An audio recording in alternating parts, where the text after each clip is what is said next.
Oh, it was a great honor. Major surprise when I received an email. All the news now come in email, not even a phone call, but emails was even better because you're not expecting. Yeah. And when I read, like, wow, this is fantastic. And the timing was perfect. And the freedom that it gave me to present this, it gave me a great chance to review my work in the last 20 years, recent work as well. And I would almost claim that I was so excited that was probably the lecture that I spent most time.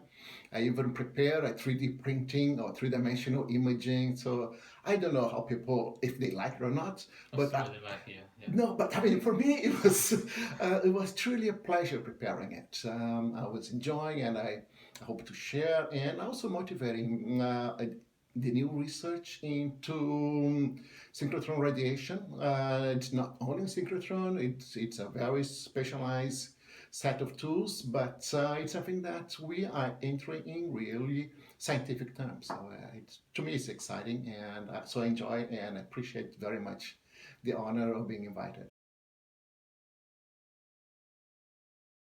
Well, what I like about cement research, well, first of all, because concrete is such an important material. So you feel that you're doing something very important, both on the practical side and also in terms of the research, is because the material is very complex.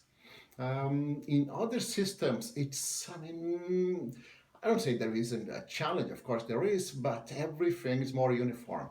What I like about concrete, we still have to create order in this complexity. So I had quite a few interactions with people in chemistry, professors in chemistry, some of them are good friends, and we fought in working together. And one, a very distinguished professor who he still is probably a candidate for a Nobel Prize, and said he looks at, oh, you know what? It's too complicated. I mean, it's too complex, too many variables. And okay, when you define a very specific problem, we work together, and eventually we did. When we kind of narrowed down to a point. But I like the complexity. I think it's exciting. The idea that we're gonna be defining very good understanding even of Portland cement, and then we start throwing waste products, special chemical mixture. So it's a very evolving field with a significant impact.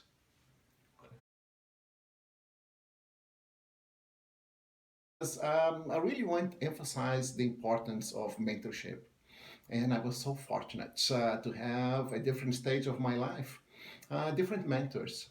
The reason I went to Berkeley was because of Roy Carlson, who basically created a field of mass concrete. So to me, it's quite interesting that now I'm studying nanostructure, microstructure, but my roots are in mass concrete. That's where I start working, and until I'm still gonna have to solve a problem in a massive dam in 2 weeks. The chance that he gave me in making the connection through Berkeley, and that's the reason why I ended up going to Berkeley. So, and then once in Berkeley, then I met Professor Mata, who gave me all the guidelines, and over time, it's the type of thing what I like about Berkeley among certainly other top universities is that you're always learning. So for my own sake, I made a promise that for close to more than 20 years, every semester I would audit a class. So it doesn't have to be in civil engineering, not even engineering. So I one semester audit a class in mathematics, actually quite a few classes in mathematics, eventually writing some papers in math, in one in a couple of mechanical engineering, corrosion, chemistry, as I mentioned, with distinguished professors, and philosophy at times, history of art. So the type of thing that you should not be constrained and stuff. If you just make the promise, okay, I save 3 hours of my week, and I do the commitment to go to the class.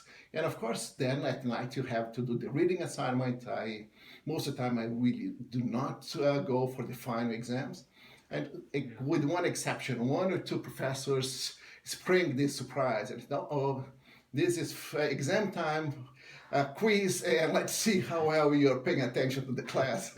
And of course, for second one, you're completely red, it's not quite prepared, but you survive.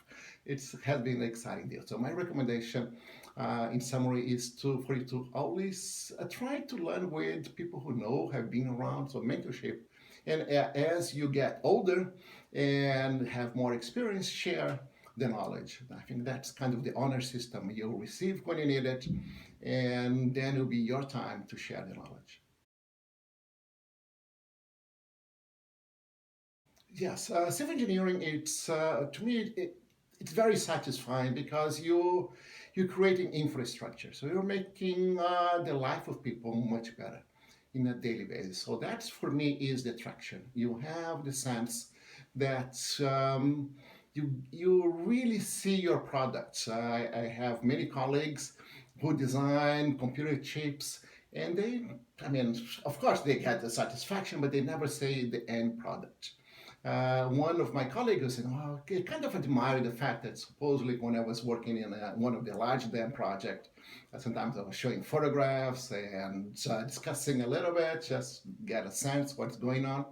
And you see out of nothing, you feel that you participate. You get one of a project that I liked a lot was when I was doing some consulting for a cathedral in Los Angeles. And when the job was done, and you go there, and it's the type of thing, it's really priceless. You get the sense, like, well, okay, I know it's not your work, only your work, but being a member of something that's greater than you and you expect that would last, hopefully. Well, the design was 300 years, so won't be around to check, but certainly you go and you get this internal pride, and it's not kind of a bad pride, it's just that you feel that you're contributing a little bit to get a better world. So it's very satisfying. So that's the encouragement I have for civil engineers or people who are thinking in civil engineering. Do try to get some of the social component, and you get the satisfaction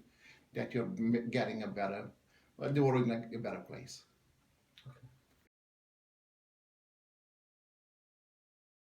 My mentality, first of all, I would spend quite a bit of time at the beginning to check how much advice a student would do it. I'm not the one who, if things are in very good shape, I don't like to do micromanagement.